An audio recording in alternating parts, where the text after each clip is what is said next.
नमस्कार, स्वागत है आपका एबीपी न्यूज में। आपके साथ मैं अखिलेश आनंद हूं। तो शुरू हो चुका है देश का सबसे बड़ा सियासी शो। नमस्कार, मैं हूं आपके साथ शिरीन और आप देख रहे हैं पॉलिटिकल पावर सेंटर। तो दिन की हर बड़ी सियासी खबर आपको दिखाएंगे और एबीपी न्यूज स्टाइल में उसका विश्लेषण भी आपके सामने होगा। संसद में जाति पर जंग और गडकरी के लेटर पंप से कैसे मचा है हड़कंप, बताएंगे आप। हम आपको यह भी बताएंगे कि आखिर उद्धव ठाकरे ने क्यों कहा या तो तुम रहोगे या मैं, और मदरसों पर क्यों है विवाद।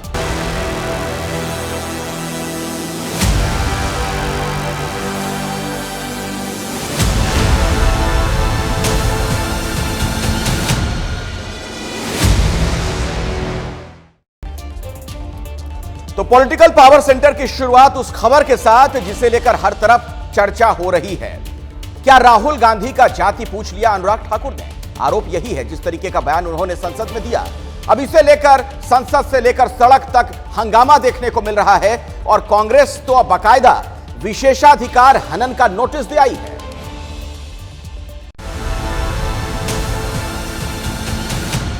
राहुल जी, हलवा मीठा था या फीका? तो ओबीसी की बात, जनगणना की बात बहुत की जाती है। जिसकी जात का पता नहीं वो गणना की बात करता है। बीजेपी सांसद अनुराग ठाकुर ने मंगलवार को संसद में ये बयान दिया। विपक्षी खेमे की तरफ से हंगामा तभी शुरू हो गया। आपने जाति कैसे पूछ ली, ये बताइए। आप जाति कैसे पूछ सकते हैं? आप बताएं, जाति कैसे पूछ सकते हैं? आप पूछ के दिखाओ जाति को। आप जाति कैसे पूछोगे? तुम कैसे पूछोगे जाति? नहीं, जाति नहीं पूछ सकते। आपने कह दिया ना। अब बात बढ़ चुकी है। संसद का ये जाति विवाद सड़क पर आ गया। कांग्रेस और विपक्ष ने मुद्दा बनाते हुए अनुराग ठाकुर के बहाने पूरी बीजेपी को घेरा। अनुराग ठाकुर से माफी की मांग की। अनुराग ठाकुर का बयान घटिया, सतही, असंसदीय, उनकी खिस्सेहाट। अब मंत्रिपरिषद से वो निकाल के बाहर कर दिए गए हैं, तो मोदी ने निकाला है, जैसे राहुल गांधी का। वही खिस्सेहाट थी। हम इतना कहना चाहते हैं, राहुल गांधी या कांग्रेस की जात पूछना है, देश का इतिहासकार, आजादी का इतिहास पढ़ लो। अनुराग जी सामंती मानसिकता से निकल ही नहीं पा रहे हैं। गोली मारो फलाना फलाना को वाले यही थे ना, अपनी कीर्ति में एक नया नाम जोड़ लिया, वो है गोली के बाद गाली। और प्रधानमंत्री जी ने रीट्वीट करके ये साबित कर दिया कि वो जातिगत जनगणना के मुद्दे पे अनुराग ठाकुर के साथ खड़े हैं। जिसकी जात का पता नहीं। लेकिन बीजेपी ने अनुराग के बयान में बचाव का रास्ता खोज लिया है। पार्टी के नेता कह रहे हैं, अनुराग ठाकुर ने तो किसी का नाम ही नहीं लिया। ठाकुर जी ने तो कहीं किसी का नाम ही नहीं लिया। तो उड़ता तीर कौन पकड़ रहा था? कहावत होती है, चोर की दाढ़ी में तिनका। कुछ भी कहा जाए, जिसके मन में चोर होता है वो आके उठ के सामने खड़े हो जाते हैं। जो व्यक्ति हर किसी की जाति पूछ सकता है, प्रशासनिक अधिकारियों की जाति, पत्रकारों की जाति, जजेस की जाति, और तो और सैनिकों की जाति आप पूछते। आपसे कोई अगर जाति पूछ ले तो मम्मी मम्मी मम्मी, मुझसे जाति पूछ लिया गया, मम्मी मेरा इंसल्ट हो गया। बीजेपी के प्रवक्ता भले ही नाम ना लेने का हवाला दे रहे हों, अनुराग ठाकुर का बचाव कर रहे हों, लेकिन बीजेपी के ही कई नेता ये पूछ रहे हैं कि आखिर राहुल गांधी को जाति बताने में दिक्कत क्यों है। अगर कोई मुझे पूछे कि गिरिराज जाति तुम्हारी क्या है, ये मेरा अपमान क्या है? तो राहुल गांधी से अगर उन्होंने कह दिया कि जाति क्या है बताएं, इस पर तकलीफ क्यों हो रही है? जाति तो क्लियर कर लें, वो है क्या बताएं ना। राहुल गांधी बताएं कि उनकी जाति क्या है, कौन सा धर्म है, ये क्यों नहीं बताएं? उधर दिन में कांग्रेस संसदीय दल की बैठक हुई, जिसमें अनुराग ठाकुर के बयान की सांसदों ने निंदा की। इस बैठक की अध्यक्षता सोनिया गांधी ने की, जिसमें राहुल गांधी और मल्लिकार्जुन खड़गे भी मौजूद रहे। बैठक के बाद संसद भवन परिसर में पत्रकारों के साथ बातचीत में राहुल गांधी ने कहा कि उन्हें अनुराग ठाकुर के बयान से परेशान होने की जरूरत नहीं है, उल्टे उनका तो इसमें फायदा हो रहा है। राहुल गांधी ने कहा कि भारत की सियासत में जिसे गाली दी जाती है उसका फायदा होता है। अनुराग ठाकुर जी से कोई माफी नहीं चाहता हूं। मुझे कल संसद में राहुल गांधी ने ये बात कही थी कि अनुराग ठाकुर को माफी के लिए वो नहीं कहेंगे। मैं अनुराग ठाकुर जी से कोई माफी नहीं चाहता हूं, मुझे कोई माफी की जरूरत नहीं है। मैं लड़ाई लड़ रहा हूं, जितनी आपको गाली देनी है मैं आपसे कभी लेकिन कांग्रेस ने इसे मुद्दा बना लिया है। लोकसभा में आज कांग्रेस सांसदों ने हंगामा किया। जो अनुराग जी का भाषण था उसमें से जो चीज़ें एक एक करके हटा दी गई उनको दोबारा से एज ए होल प्रधानमंत्री जी ने ट्वीट कर दिया है, जिससे वो बातें भी उभरी जो कि ऑब्जेक्शनेबल थी। तो हमारा ये एलिगेशन है कि वो बातों को क्यों आगे लाया गया, ये ब्रीच ऑफ प्रिविलेज है सदन की, इसके लिए कमेटी में इसको भेजना चाहिए। ये जो बजट का जो असल में इस पूरे विवाद की शुरुआत परसों यानी सोमवार को उस वक्त हुई जब राहुल ने बजट बनाने वालों में ओबीसी, SC, ST के बारे में सवाल पूछा। इसी पर पलटवार करने के दौरान अनुराग ठाकुर ने कल बयान दिया। राहुल जी, हलवा मीठा था या फीका? ओबीसी की बात, जनगणना की बात बहुत की जाती है। जिसकी जात का पता नहीं वो गणना की बात करता है।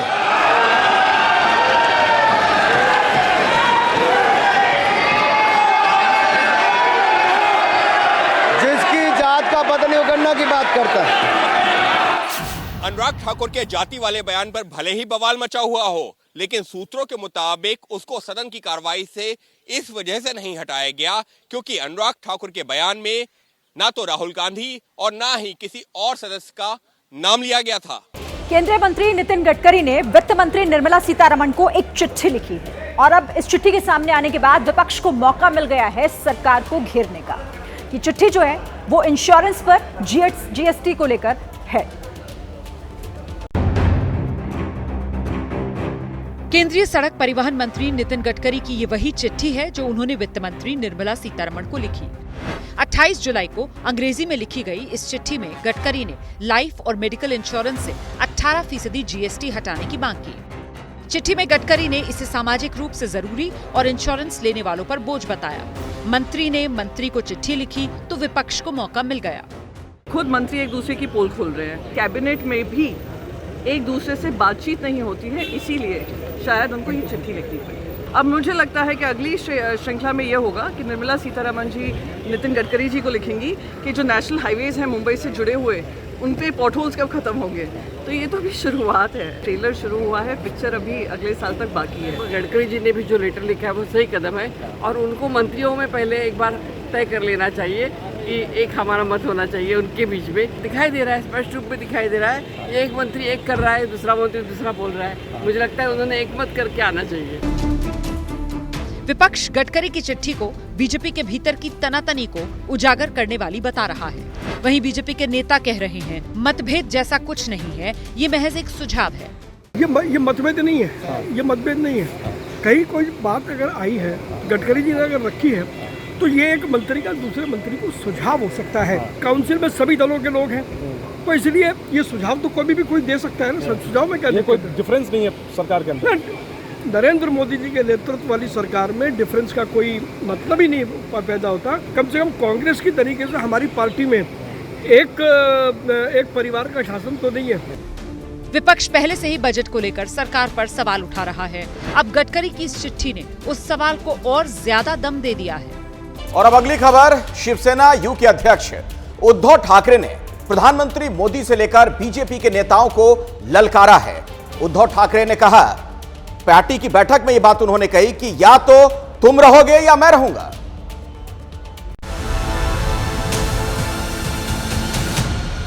महाराष्ट्र के पूर्व सीएम और शिवसेना यूबीटी के प्रमुख उद्धव ठाकरे ने मुंबई में पार्टी के शाखा प्रमुखों की बैठक की और इस मीटिंग में उन्होंने बीजेपी पर करारा प्रहार किया। उद्धव ठाकरे ने बीजेपी को चोर पार्टी कहते हुए निशाना साधा है। उन्होंने हमारी पार्टी तोड़ी है, लेकिन हम नहीं टूटे। हम मोदी से ऐसे लड़े कि उनके पसीने छूट गए हैं। उद्धव ठाकरे ने पंतप्रधान नरेंद्र मोदी पर निशाना साधते हुए कहा कि अगर वो मुंबई में आना चाहते हैं तो प्रचार के लिए आए, हम उनकी बची हुई गर्मी भी निकाल देंगे। उद्धव ठाकरे कभी बीजेपी के प्रमुख सहयोगी हुआ करते थे, लेकिन 2019 के विधानसभा चुनाव नतीजों के बाद रिश्ते बिगड़े और दोनों के रास्ते अलग हो गए। जिस तरीके से बीजेपी की आलोचना की वो सही है। जिस तरीके से मुंबई की चोरी की जा रही है, मुंबई की तिजोरी की चोरी की जा रही है, मुंबई की जो जमीन है उसकी चोरी की जा रही है, इसलिए भारतीय जनता पार्टी एक चोर पार्टी है, सही है। अभी पिछले दिनों गृह मंत्री अमित शाह जब मुंबई गए थे, तब उन्होंने उद्धव ठाकरे को औरंगजेब क्लब का सदस्य बताकर निशाना साधा था। औरंगजेब फैन क्लब कौन है? ठीक है, अघाड़ी वाले हैं।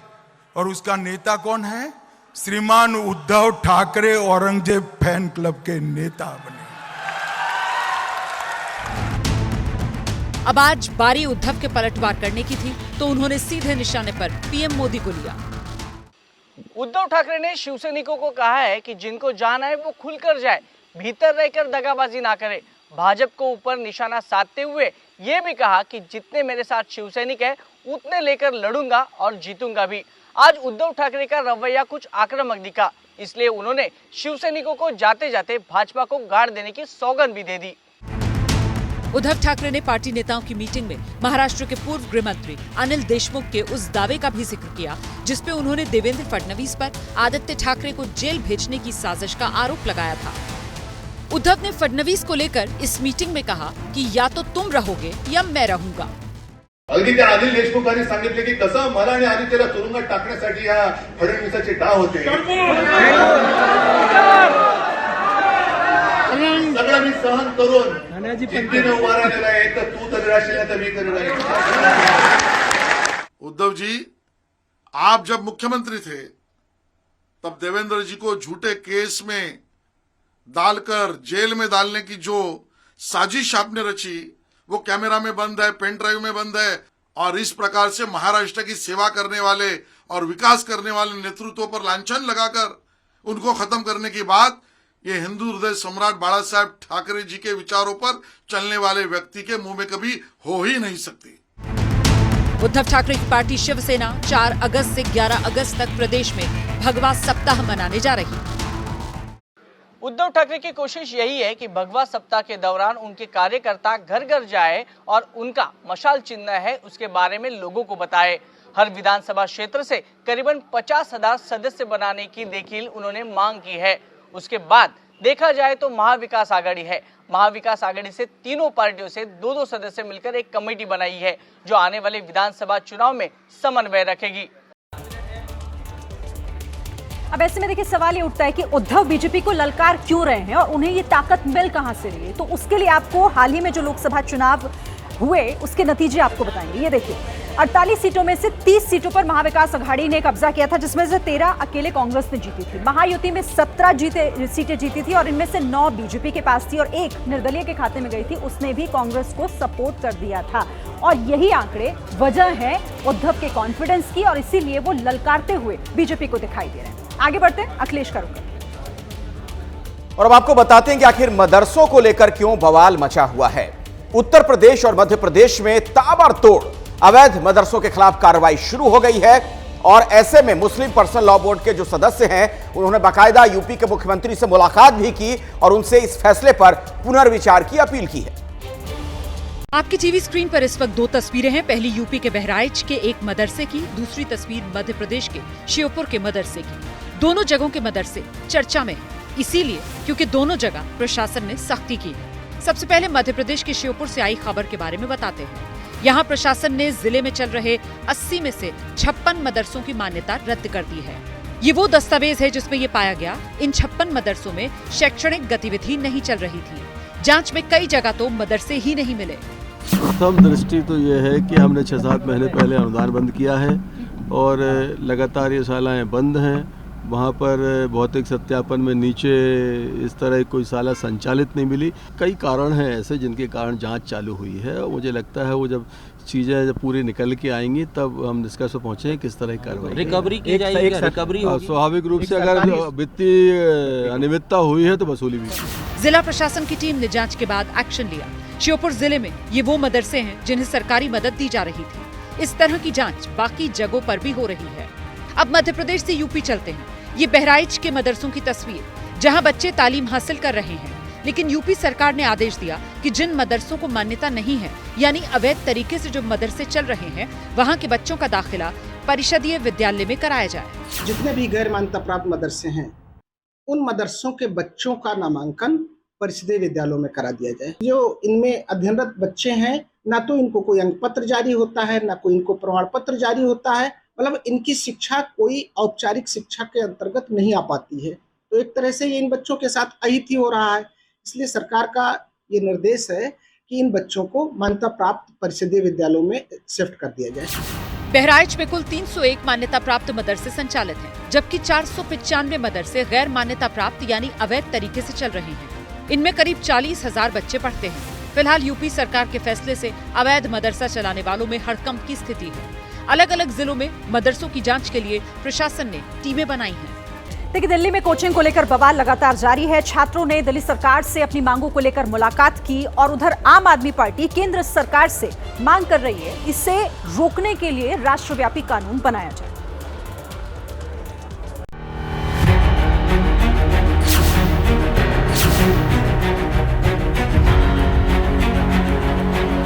यूपीएससी की तैयारी कर रहे छात्रों से दिल्ली सरकार के मंत्रियों ने मुलाकात की। ये तस्वीरें आज दोपहर उसी मीटिंग के दौरान की हैं।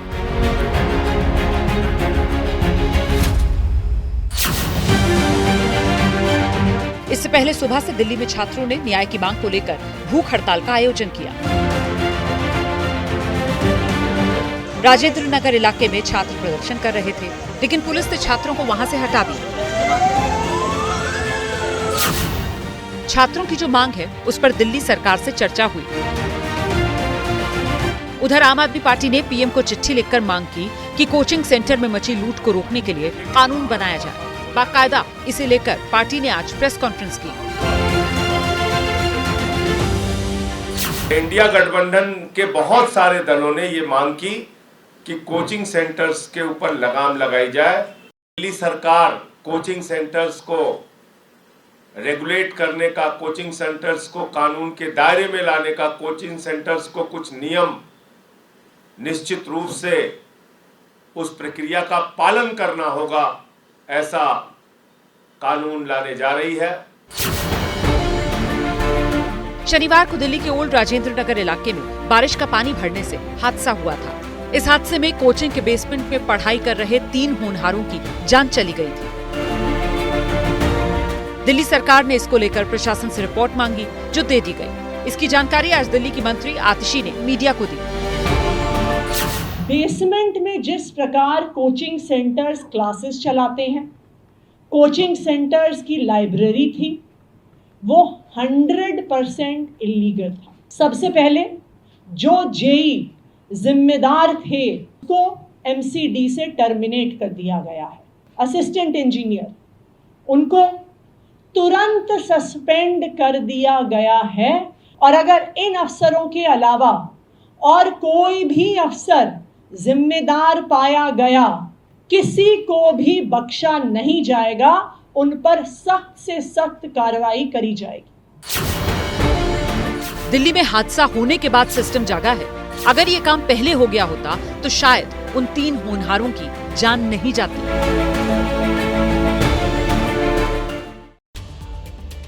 इतनी बड़ी घटना घट गई और दुर्भाग्यपूर्ण स्थिति यह है कि दरअसल केंद्र की सरकार और दिल्ली की सरकार के बीच टोपी ट्रांसफर का खेल चल रहा है। ऐसे में हाईकोर्ट ने अब बहुत ही कड़ी टिप्पणी इस मामले में की है।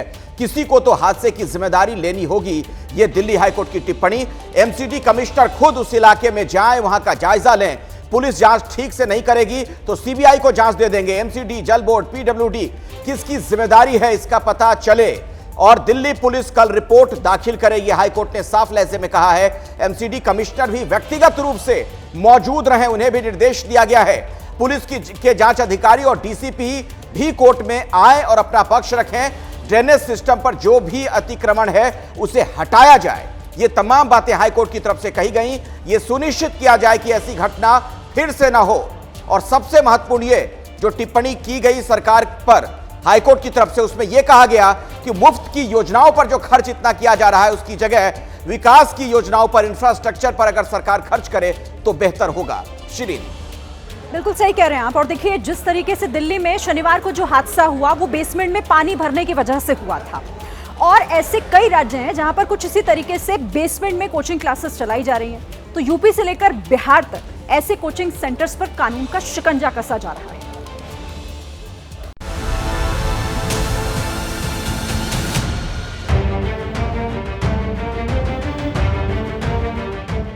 आपकी टीवी स्क्रीन पर इस वक्त 2 वीडियो हैं। पहली तस्वीर उत्तर प्रदेश की राजधानी लखनऊ से आई, जहां हजरतगंज इलाके में कई कोचिंग सेंटर्स को सील किया गया। दूसरी तस्वीर बिहार की राजधानी पटना की है, जहां चर्चित शिक्षक खान सर के कोचिंग सेंटर पर ताला लग गया। एबीपी न्यूज के रिपोर्टर आर्यन पटना के बोरिंग रोड में खान सर के कोचिंग सेंटर पर पहुंचे तो क्या देखा, आप भी देखिए। खान ग्लोबल स्टडीज, जहां यूपीएससी, बीपीएससी और नीट जेईई की तैयारी की जाती है, ये कैंपस बोरिंग रोड का है और फिलहाल इस कैंपस के दरवाजे पर जो ताला है वो लगा हुआ है। यही वो रास्ता है जहां से बच्चे कोचिंग के अंदर आते हैं और इस सीढ़ी के माध्यम से बच्चे ऊपर चले जाते हैं।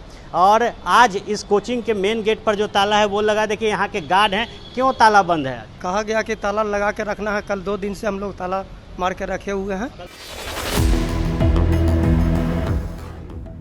मंगलवार को पटना पुलिस की जांच टीम ने शहर के भिखना पहाड़ी इलाके में खान सर के कोचिंग की जांच की।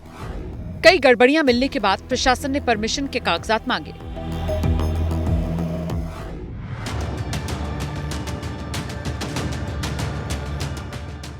एबीपी न्यूज के रिपोर्टर शशांक पटना के मुसल्लाहपुर हाट पहुंचे। ये इलाका पटना में कोचिंग का हब माना जाता है। यहां हमारी टीम जब पहुंची तो पाया कई कोचिंग सेंटर बंद कर दिए गए। हमारे रिपोर्टर जब पड़ताल के लिए पहुंचे तो देखिए किस हालत में देश के होनहार बच्चे तैयारी करते हैं।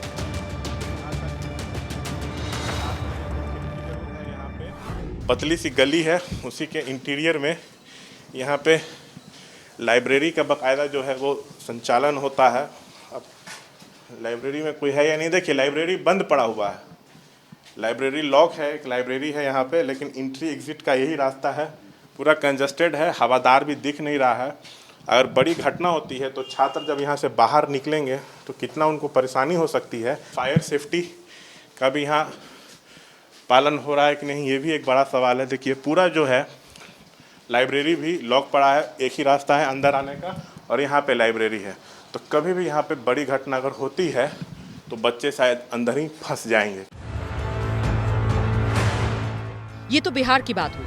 अब जरा उत्तर प्रदेश के लखनऊ की तस्वीर के बारे में बताते हैं। हजरतगंज इलाके में सुरक्षा मानकों के हिसाब से नहीं चल रहे कोचिंग सेंटर्स को एलडीए के अधिकारियों ने जांच के बाद सील कर दिया। एलडीए यानी लखनऊ डेवलपमेंट अथॉरिटी की टीम ने दर्जन भर से ज्यादा कोचिंग सेंटर्स की जांच की और बेसमेंट के 2 सेंटर्स को सील किया। बाकायदा पेंट से दीवार पर लिख दिया गया। शहर के कपूरथला इलाके में भी 5 कोचिंग सेंटर्स की लाइब्रेरी को सील किया गया। यहाँ बेसमेंट में बनी लाइब्रेरी में बच्चे पढ़ाई कर रहे थे।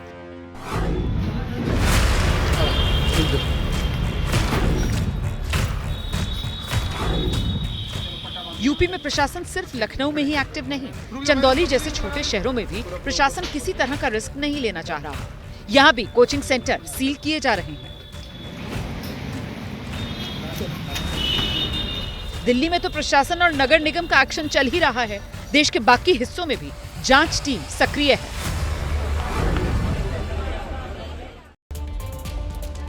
यही तो दिक्कत है, जब लोगों की जान चली जाती है तब जाकर इस तरह की कार्रवाई शुरू होती है।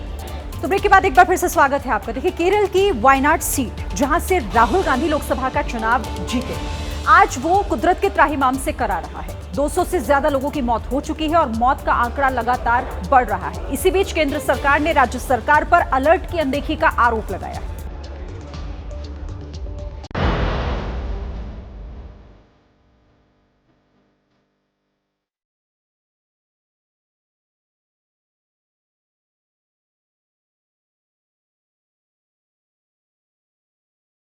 ये है वायनाड की विनाश लीला।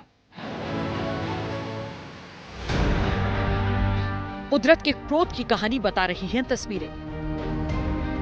एक एक तस्वीर बर्बादी का सबूत दे रही है।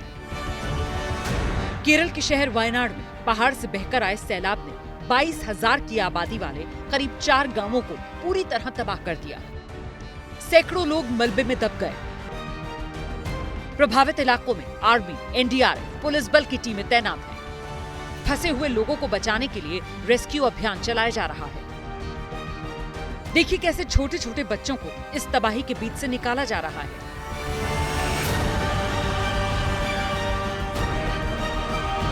खाना और दूसरा जरूरी सामान हेलीकॉप्टर के जरिए प्रभावितों तक पहुंचाया जा रहा है। वायनाड की मुश्किल हालात के बीच एबीपी न्यूज संवाददाता आशीष वहां डटे हैं और लगातार रिपोर्ट भेज रहे हैं। मौसम में खराबी के बाद भी मुश्किलों के बीच एनडीआरएफ, सेना के जवान और अन्य रेस्क्यू टीम्स लगातार लोगों को बचाने के काम में जुटी हैं। भयावह त्रासदी के 24 घंटे से ज़्यादा हो चुके हैं और हम इस समय जो एपी सेंटर है, जो मेन लोकेशन जहां पर ये इस त्रासदी ने हिट किया, यहां पर हैं और आप देख सकते हैं कैसे यहां पर राहत और बचाव कार्य चल रहा है। अभी सुबह से ही यहां पर लगातार आर्मी की टीमें हैं, नेवी की टीमें हैं, SDRF, NDRF, Kerala state disaster relief forces हैं। जेसीबी की मदद से डेबरीज जो है, मलबा जो है, उसको साफ करने की कोशिश की जा रही है और एम्बुलेंसेस लगी हुई हैं। प्रशासन की पूरी कोशिश है, पूरी मुस्तैदी के साथ उनकी कोशिश है कि अगर कहीं कोई बचा हुआ है, कहीं कोई फंसा हुआ है तो उसको निकाला जाए। मौजूदा हालात में सबसे जरूरी काम रेस्क्यू अभियान है, लेकिन वायनाड में लैंडस्लाइड के बाद आए मलबे के बीच इसे करना सबसे चुनौतीपूर्ण है। आप कोई स्थिति का अंदाज़ा इसी से लगाएं कि ये जो मलबा है ये काफ़ी चिकना और भुरभुरा मलबा है। अगर इस पर हल्का सा ही पैर रखें और अगर आपने पूरा भार दिया तो आप करीब कमर भर मलबे के अंदर चले जाएंगे। ये एक बहुत बड़ा चैलेंज यहाँ पर राहत कर्मियों को जूझना पड़ रहा है। घरों के आगे कुएँ हैं, कुएँ पूरे मलबे से पटे हैं और मलबा चूँकि काफ़ी भुरभुरा है वो आपको अपने में समा सकता है। रिपोर्टिंग के दौरान आशीष वायनाड के जिस भी इलाके में गए वहां कभी न खत्म होने वाला दर्द हर तरफ दिखाई दिया। यहाँ पर किसी समय इस हादसे से पहले, इस लैंडस्लाइड से पहले करीब आधा दर्जन घर होते थे। आप देख सकते हैं एक घर जो जैसे नुमा आपको दिख रहा है वो डेबरी में, मलबे में दबा हुआ है। वो इस गांव का मंदिर होता था और आप देख सकते हैं अभी उसकी स्थिति कैसी है। करीब करीब 1/3 से ज़्यादा या कहें आधे से ज़्यादा पूरी तरीके से मलबे के अंदर है और आप ये पूरा एरिया देख सकते हैं। यहीं पर सबसे ज़्यादा इफेक्ट हुआ, सबसे ज़्यादा असर हुआ इस लैंडस्लाइड का। केरल में हुए लैंडस्लाइड हादसे की गूंज दिल्ली तक सुनाई दे रही है। देश की सबसे बड़ी पंचायत संसद में केरल के मुद्दे पर चर्चा हुई। लोकसभा में केंद्रीय गृह मंत्री अमित शाह ने केरल की एलडीएफ सरकार पर गंभीर आरोप लगाए। 23 जुलाई को केरल सरकार को अर्ली वार्निंग भारत सरकार की ओर से दी गई थी। 23 तारीख को ही मेरे ही अनुमोदन से 9 एनडीआरएफ की टीमें केरल के लिए रवाना हो गई थी कि वहां लैंडस्लाइड आ सकता है। केरल सरकार ने क्या किया? लोग रह रहे थे, नहीं रह रहे थे, मगर वल्नरेबल सिचुएशन तो थी। इनको शिफ्ट किया गया क्या? क्यों नहीं किया गया? कौन रोकता था? और शिफ्ट किया तो मरे कैसे? शिफ्ट पहले नहीं किया गया है, बाद में किया गया है। आपको बता दें वायनाड से 2019 में राहुल गांधी सांसद बने थे और इस बार भी उन्होंने रायबरेली और वायनाड से चुनाव जीतने के बाद वायनाड सीट छोड़ी है। वायनाड में होने वाले उपचुनाव में कांग्रेस की तरफ से प्रियंका गांधी की उम्मीदवारी का ऐलान काफी पहले किया जा चुका है। राहुल गांधी कल वायनाड जाने वाले हैं। It is a huge tragedy in Wayanad, and the military is doing a good job there. I think it's very important that we support the people of Wayanad, that we give them as much support as is possible, and I'd request the government to help the people of Wayanad in this difficult time. वैसे भगवान का देश कहे जाने वाले केरल में पिछले कुछ साल से लगातार कुदरत का कहर देखने के लिए मिल रहा है। मीडिया रिपोर्ट्स के मुताबिक पिछले 6 साल में केरल में प्राकृतिक घटनाओं में 700 से ज्यादा लोगों की मौत हुई है। केरल के साथ इस वक्त पूरा देश खड़ा है। उम्मीद है जल्द वायनाड का दर्द कुछ कम होगा। लेकिन मौसम विभाग ने वायनाड समेत केरल के कई इलाकों में भारी बारिश का अलर्ट जारी किया है, यानी खतरा अभी टला नहीं है। और वायनाड में मदद के लिए केंद्र सरकार ने पूरी ताकत झोंक दी है। मेरे पास वो तमाम डॉक्यूमेंट में है जिसमें इस बात का जिक्र है। सेना की जो इंजीनियरिंग टीम है हेलीकॉप्टर से नुकसान का आकलन कर रही है। मृतकों को 2 लाख और घायलों को, मृतकों के परिवार वालों को 2 लाख और घायलों को 50,000 की आर्थिक मदद की बात है। बेली ब्रिज के निर्माण के लिए भारतीय सेना की टुकड़ियों की भी तैनाती कर दी गई है। इसके अलावा मैं आपको बता दूं, 110 फुट बेली ब्रिज और 3 खोजी कुत्तों को कोझिकोड एयरलिफ्ट किया गया है। एनडीआरएफ, आर्मी, इसके अलावा एयरफोर्स, नेवी की भी तैनाती कर दी गई है। भारतीय नौसेना के जहाज आईएनएस जमोरीन को बचाव अभियान में सहायता के लिए फौरन वहां पर तैनात कर दिया गया है। शिरीन, बिल्कुल, तो दक्षिण में कुदरत की विनाश लीला है तो उत्तर में बारिश का कहर देखने को मिल रहा है। यूपी की राजधानी लखनऊ आज कुछ घंटों की बारिश में डूब सी गई।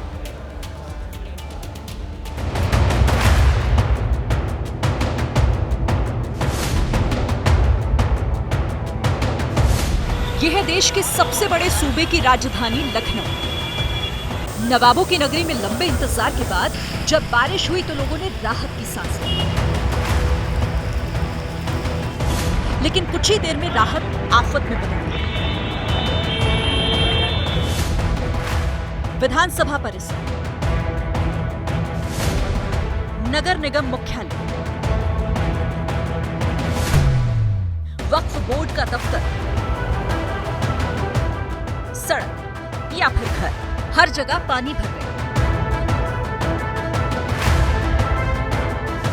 विधानसभा का सत्र चल रहा है, लेकिन अगर किसी माननीय को विधानसभा जाना है तो उसे भरे हुए पानी को पार करके ही जाना होगा। इस वक्त पूरे लखनऊ में तेज बारिश हो रही है। मैं इस वक्त विधानसभा में हूं और इस बारिश में तकरीबन पिछले आधे घंटे से हो रही बारिश में किस तरीके से विधानसभा भी जलमग्न हो रहा है वो तस्वीरें हम आपको दिखा रहे हैं। ये देखिए विधानसभा के सामने, विधानसभा के अंदर की ये सड़कें हैं जहां पर थोड़ा थोड़ा जो पानी है वो लग गया है। इसके अलावा जो विधानसभा में ऊपर की तरफ में जो गैलरी है वो गैलरी में भी देखिए यहाँ जो पानी है वो कहीं ना कहीं भर गया है।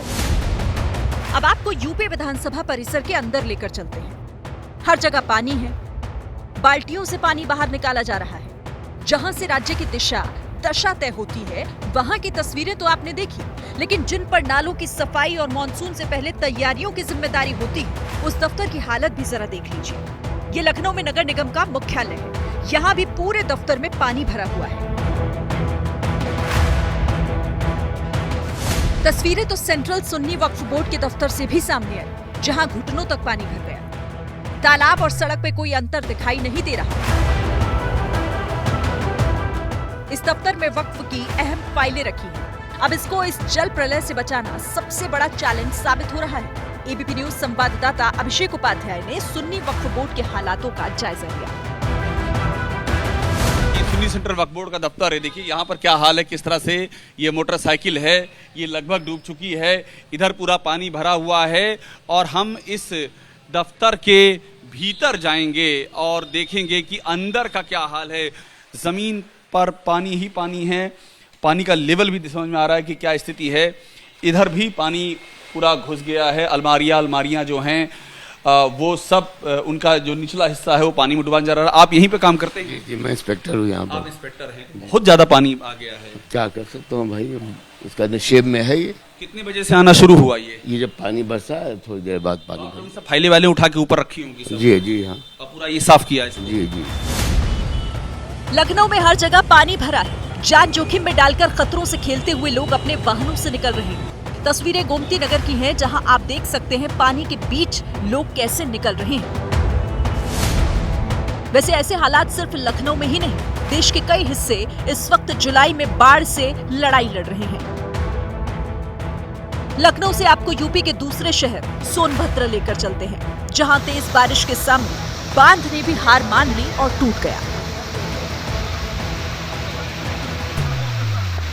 बांध टूटने से हर तरफ पानी ही पानी नजर आ रहा है। वाराणसी, शक्तिनगर मुख्य मार्ग पूरी तरह से ठप हो गया है। इस जल तांडव के सामने इंसान हारा हुआ सा दिख रहा है। मैदानी इलाकों से तो बुरे हालात पहाड़ी इलाकों में है। हिमाचल प्रदेश के मंडी में इस वक्त ब्यास नदी उफान पर है। रात के अंधेरे में एक युवक ब्यास और सुकेती नदियों के संगम स्थल की चट्टान पर चला गया। तभी दोनों नदियों का जलस्तर बढ़ जाता है और युवक पूरी तरह इसी जगह पर फंसा रह जाता है। सुबह होने पर लोगों ने इस युवक को देखा तो रेस्क्यू टीम की मदद से उसकी जान बचाई गई। हिमाचल प्रदेश जैसे ही मुसीबत की बरसात उत्तराखंड में भी हो रही है। उत्तरकाशी में यमुनोत्री हाईवे NH 94 पर मलबा आ गया। उत्तरकाशी में लगातार बारिश हो रही है, जिससे मलबा हटाने में काफी वक्त लग रहा है और लोगों की परेशानी भी बढ़ रही है। अभी तो बस जुलाई गई, अगस्त का पूरा महीना बाकी है, यानी अलर्ट रहना जरूरी है।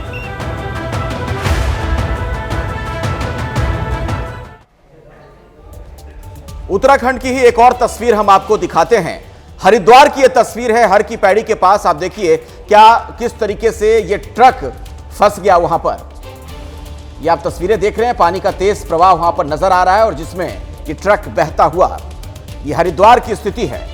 बाढ़ और बारिश का कहर किस तरीके से हिंदुस्तान के अलग अलग क्षेत्रों में देखने को मिल रहा है, उसकी एक वानगी।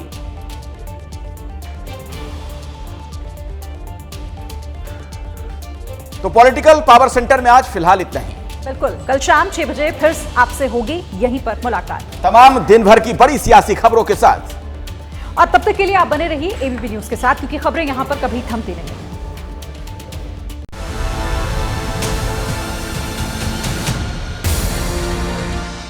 अब आईएएस नहीं रहेंगी पूजा खेटकर। यूपीएससी ने परीक्षा की उम्मीदवारी रद्द की, आगे परीक्षा देने पर भी लगाई पाबंदी। यूपीएससी की तैयारी कर रहे अभ्यर्थियों से मंत्री आतिशी, सौरभ भारद्वाज, गोपाल राय और दिल्ली के मेयर ने मुलाकात की। दिल्ली सरकार का ऐलान, कोचिंग को लेकर बनाएंगे कानून। दिल्ली जयपुर हाईवे पर गुरुग्राम में दर्दनाक हादसा, तेज रफ्तार ट्रक ने बाइक कांवड़ियों को टक्कर मारी। हादसे में कांवड़िये की मौत, एक गंभीर रूप से घायल। दिल्ली के कीर्ति नगर इलाके में स्थित मकान में आग लगी, फायर ब्रिगेड ने 10 लोगों को रेस्क्यू कर सुरक्षित बाहर निकाला। भारतीय शटलर लक्ष्य सेन ने वर्ल्ड नंबर 3 जोनाथन क्रिस्टी को 21-18, 21-12 से हराकर पेरिस ओलंपिक के प्री क्वार्टर फाइनल में अपनी जगह पक्की की। पीवी सिंधु भी प्री क्वार्टर फाइनल में पहुंच गई हैं।